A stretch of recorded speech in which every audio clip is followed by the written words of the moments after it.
morning, Olga. Hi. Good morning, people. New techniques, I see. We're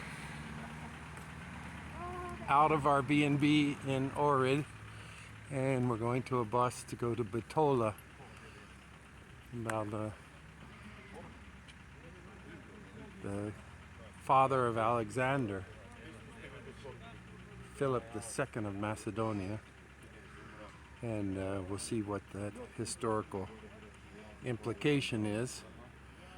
But also, while we're here, it's dawned on me that we haven't spoken about Balkans, and they said it comes from a Turkish word that means wooded mountains, and that certainly is the case, even though we've been in cities and along the seashore and beautiful lakes. But today we will look a little bit at the Balkans and the countryside. And we've been through Croatia and Montenegro and Albania and now North Macedonia.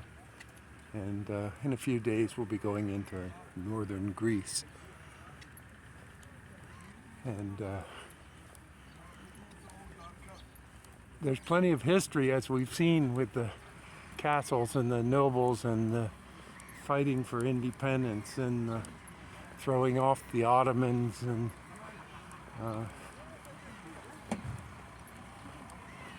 the Balkan Wars from 100 years ago and 30 years ago with the collapse of the Soviet Union.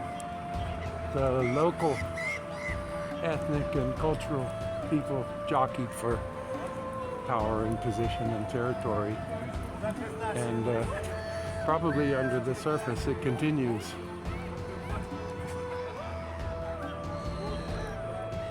The perception of limited resources, or just the hope of wanting a national identity, continues. And even on my Twitter posting, it says Macedonia, part of the former Yugoslav state. So, and this is 30 years later. So let's have a fun day, and we'll keep some of this in mind. And when we ask, why is this still happening? We see the families, we see the children, and everywhere around the world, people want their children to have a better life. And we meet friendly people everywhere, and I try to keep up with Olga. Pleasant journeys.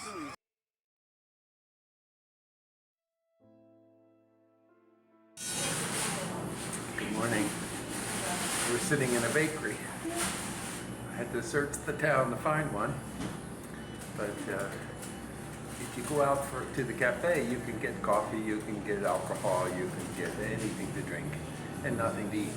If you go to the bakery, you can get bread, you can get sweets. Very rarely coffee. You can get a cold drink.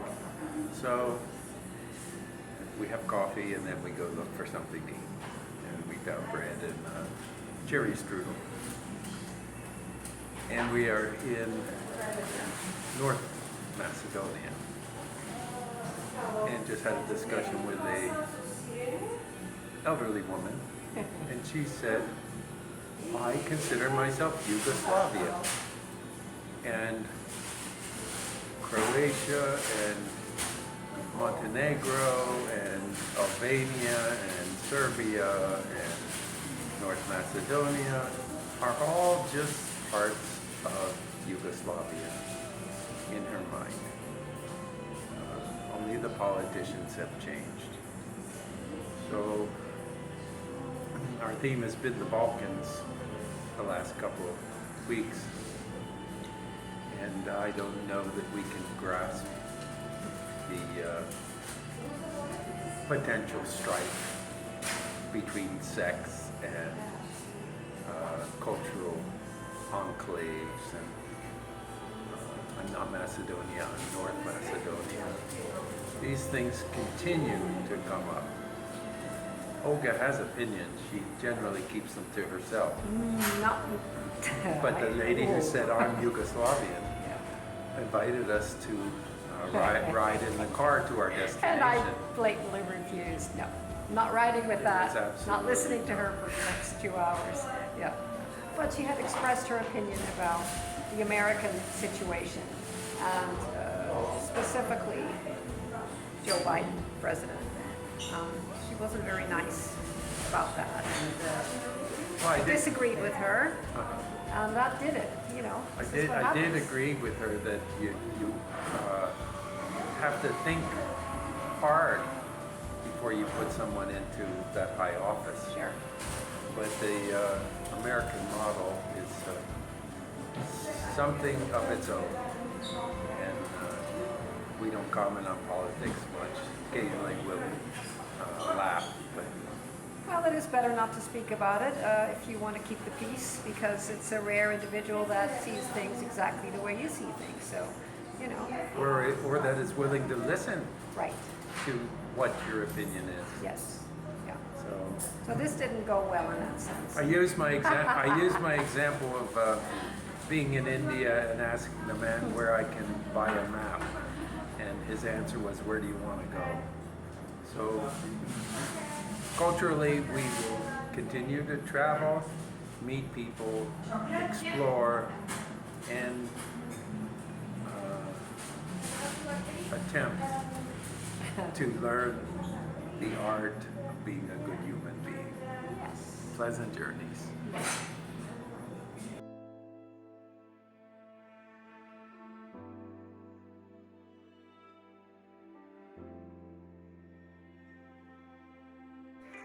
If you like, please subscribe.